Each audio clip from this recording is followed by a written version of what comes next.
I don't know if you've seen the meme. I don't know if it's because you and I have ended up following each other on Twitter, but a meme not long after that happened threw up into my algorithm. And in fact, it wasn't even a meme; it was just a picture of an empty room, and it was this is what the British Museum's going to look like if the curator has their way.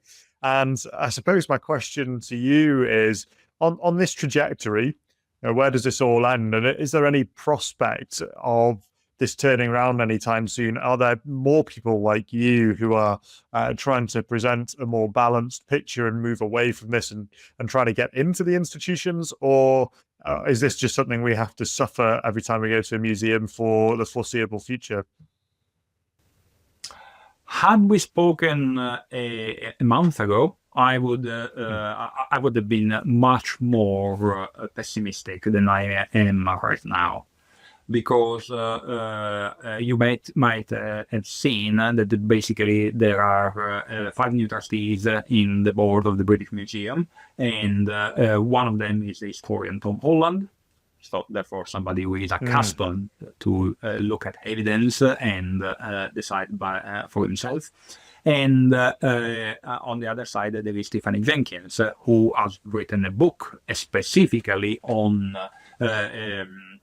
what does it mean keeping cultural artifacts in our museums and why we should resist the temptation of repatriation on ideological grounds. And also on the front of the Parthenon marbles themselves, there is the beautiful book by Alexander Herman, for example, that contests and changes a little bit the narrative and gives a proper account of the historical evidence. In these cases, all of these cases are basically a reason to think about a future where there is a correction of the course that we were dangerously going towards. And yes, the problem is that we are in a state of flux right now. We are in a state where people like Hicks, Olotoga, and then Kendi are in position of power in a way, are in a position of broadcasting their ideas. Therefore, they are making many followers, and all these followers are genuinely, I want to believe, animated by a willingness to be kind. But the problem is that the kindness without truth becomes sentimentality, which was willingly said not by me but by Benedict XVI.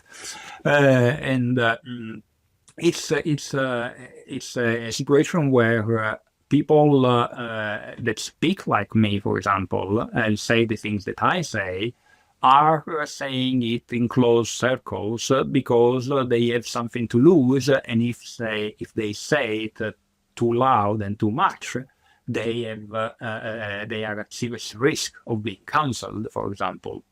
So it's a situation where we have these risks on one side, elements to be hopeful on the other, and amongst these elements there is a growing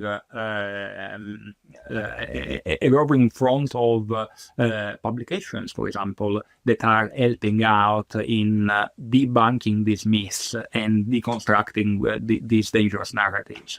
I'm thinking about War on the West by Douglas Murray, but I'm thinking about War Against History by Frank Furedi, for example, or Benedict Beckold in his book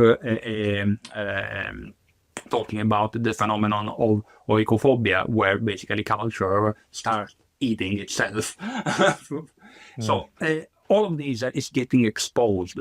And that's why I am hopeful, because there are people reading these books, there are people going to these museums, and they are seeing the narrative that they see on one side doesn't correspond to whatever is being told them on the other side.